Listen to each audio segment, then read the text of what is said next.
Subscribe now and press the bell icon. Never miss an update. तो चलिए आज के लिए हम आप लोगों का P19 लेकर चलेंगे। आप सभी को बताया गया था कि P20 तक चलेगा और तो आप लोगों को आज 19 लेके चल रहे हैं। तो चलिए आप लोग लिख लीजिए सामाजिक विज्ञान, सामाजिक विज्ञान क्लास 10 P19 है। याद रखिएगा, मैं पहले ही बोला था P20 के बाद आप लोग का एग्जाम होगा और एग्जाम का डेट भी हम आप लोगों को बता दिए हैं। संडे 12 तारीख को एग्जाम की तैयारी विशेष कर लीजिएगा। चलिए आज का पहला क्वेश्चन है स्वतंत्रता, समानता एवं बंधुत्व। ऑप्शन 1 स्वतंत्रता, समानता एवं बंधुत्व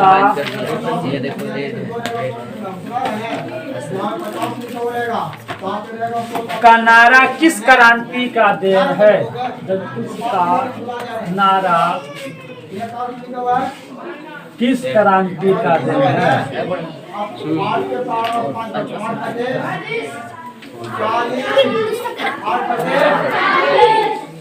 देखिएगा क्या क्वेश्चन है, पहले इसको समझ लीजिए।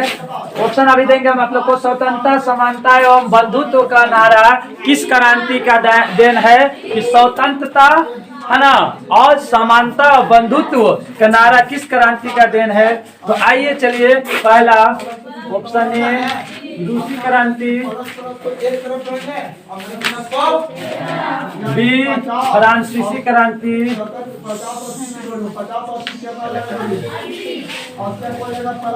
और सी है अमेरिका क्रांति,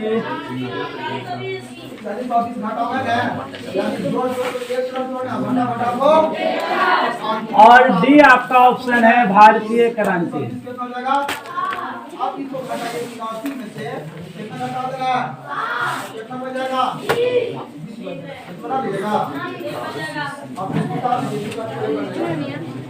चलिए बताइए, समानता सबका बराबर हक, स्वतंत्रता आजादी है ना, और बंधुत्व का नारा किस क्रांति का देन है? बताइए कौन दिए थे आप लोगों से? ये क्वेश्चन आप लोगों के लिए बहुत बार बताया है।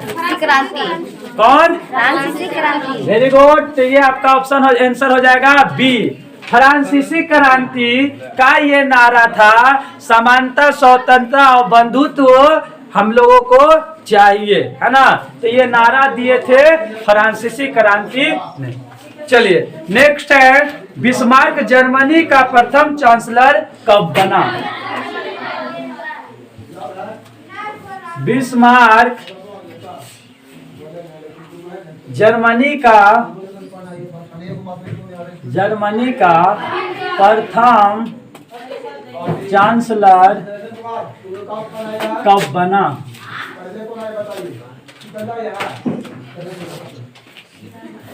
चलिए आप सभी को ऑप्शन ए 1871 ईस्वी को, बी 1875 ईस्वी को, सी 1885 ईस्वी को, और डी है 1891। देखिए ये आप लोगों को पिछले हम किसी वीडियो में या क्लास में आप लोगों को हम बता दिए हैं कि बिस्मार्क जर्मनी का चांसलर कब बना। इसमें सिर्फ अलग मिला हुआ है प्रथम है, बस हर कोई नहीं है, ठीक है। तो चांसलर कब बना या प्रथम, बात तो एक ही है। तो बताइए आप लोगों को अगर याद होगा तो बताइए कि बिस्मार्क जर्मनी का प्रथम चांसलर कब बना? 1871 ईस्वी को। Very good. तो 1871 ईस्वी को बिस्मार्क जर्मनी का प्रथम चांसलर बना।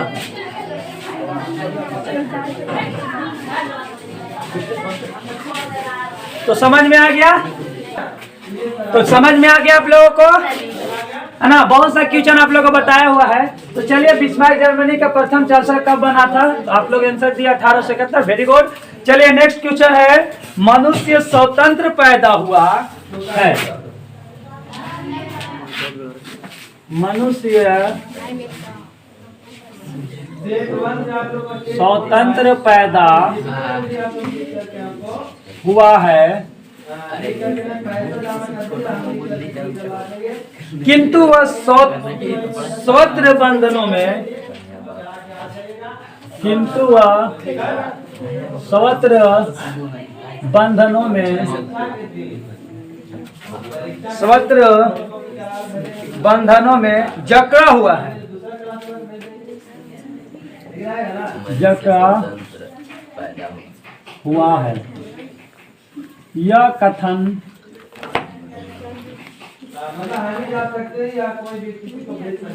किसका है? चलिए, option A Rousseau, B Diderot, C Montesquieu, D Voltaire.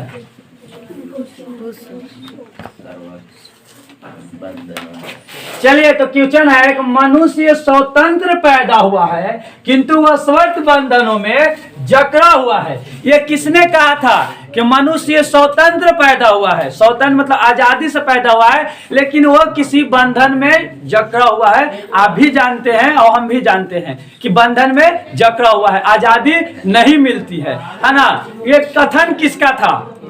चलिए, किसका कथन था? रूसो। तो याद रखेंगे, ऑप्शन ए सही होगा। रूसो ने कहा था कि मनुष्य स्वतंत्र पैदा हुआ है, स्वतंत्र पैदा जन्म लेता है, लेकिन यह बंधनों में जकड़ा हुआ रहता है। बात को समझ में आ गया आप लोग को? कोई दिक्कत? चलिए, तो इस सबको समझना है। तो समझ में आ गया, मनुष्य स्वतंत्र पैदा हुआ है, ठीक ना। चलिए, आगे है आपका किसके कल्पनादर्श, किसके कल्पनादर्श, किसके कल्पनादर्श यूटोपियो में एक आदर्श समाज, यूटोपियो में एक आदर्श समाज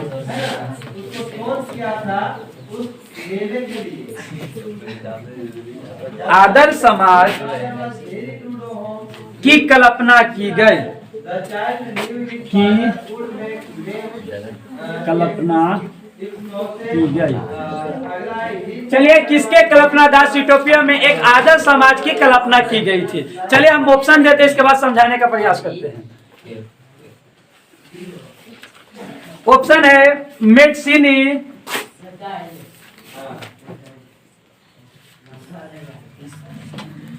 बी नेपोलियन, सी है आपका कार्ल कैस्पर, कार्ल कैस्पर, और डी ऑप्शन है फ्रेडरिक सरियो,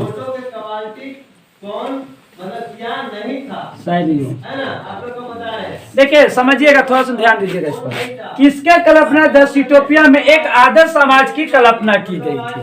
ठीक है पता किसी को? किसको है? फ्रेडरिक सरियो कौन था? क्या था फ्रेडरिक सरियो? आंसरशिप चोरी करके बता देना, क्या था फ्रेडरिक सरियो? बताइए किसको, इसका मतलब समझाओ, किसको कल्पनादर्श में आदर्श समाज की कल्पना की गई थी? पता है? बस इसीलिए तुम लोग फेल होता है। चोरी करके जो बताता है दिमाग नहीं आएगा, ठीक है। इसीलिए हम बार बार आप लोग को बोलते हैं कि कभी भी चोरी करके पढ़ाई मत कीजिए, जिंदगी में कुछ नहीं बन सकते। डिग्री ले सकते, कुछ बन नहीं सकते। याद रखिएगा, किसके कल्पना देश यूटोपियो में एक आदर्श समाज की कल्पना की गई थी? तो फ्रेडरिक सरियो एक चित्रकार था, वो चित्र बनाकर समाज को आदर्श बनाने के काम किए थे। आप फ्रांसीसी का जो पहला है इतिहास का, पहला ही में दिया हुआ है, उसमें नक्शा बनाया हुआ था कि नहीं? बताया था ना, 4 चित्रों को फ्रेडरिक सरियो ने बनाए थे, फरिश्ता है ना, ये है। तो फ्रेडरिक सरियो आंसर होगा, है ना। लेकिन फ्रेडरिक सरियो आंसर होगा क्योंकि वह चित्रकार थे, लेकिन आप किताब को देखकर आंसर ना बताया करें, ठीक है। समझ में आ गया? आपको याद है तो बताइए, और नहीं तो टीचर से समझने का प्रयास कीजिए, तभी आप आगे कर सकते हैं। अन्यथा अपने घर रहिए, मत पढ़ने आइए। जब आप किताब खरीद ही लिए हैं और आप किताब के माध्यम से टीचर की बातों को ध्यान नहीं दे रहे, तो फिर पढ़ने से क्या फायदा है? पढ़ने से कोई फायदा नहीं है। इत्मीनान से घर से रहिए, पापा मम्मी को 200-250 रुपया जो भी देते हैं, 300 रुपया, है ना, वो सबको पैसा को बचाइए, है ना, और किताब खरीद के इत्मीनान शांति पढ़िए। और नहीं तो आप शांति पूर्वक टीचर की बातों को ध्यान दीजिए, किताब और कॉपी को छोड़ दीजिए, और उसके साथ साथ आप पढ़ने का प्रयास कीजिए, डिग्री लेने का प्रयास नहीं कीजिए, नॉलेज लेने का प्रयास कीजिए। याद रखिएगा, जो देख कर उत्तर बताते हैं वो व्यक्ति को 1 साल, 1 महीना, 15 दिन लग क्वेश्चन याद रहता है, लेकिन जो समझ जाता है वो जिंदगी भर याद रहता है। याद रखिएगा, तो समझने का प्रयास कीजिए। आप क्लास में जब भी पढ़ने आते हैं किसी भी सब्जेक्ट का, math, English, social science, science, Hindi, है ना, विज्ञान, जो भी सब्जेक्ट है, सारे सब्जेक्ट को आप पढ़ने का प्रयास कीजिए और अच्छे ढंग से समझने का प्रयास कीजिए। सबको समझ में आ गया? कोई दिक्कत? चलिए, अगला क्वेश्चन है, यंग इटली की स्थापना किसने की? यंग इटली का स्थापना किसने की? चलिए, आप सभी को हम ऑप्शन दे रहे हैं कि यंग इटली की स्थापना किसने की? रूसो, बी लेनिन, सी मेस्सीनी, और डी वॉल्टेयर। देखिए, ये भी क्वेश्चन बताया हुआ है, ठीक है। यंग इटली का स्थापना किसने की? तो याद रखेंगे, यंग इटली का स्थापना किसने की थी? मेस्सीनी ने की थी, ठीक है। Answer complete. तो आज के लिए बस आप सभी को इतना ही बताएंगे। Subscribe now and press the bell icon. Never miss an update.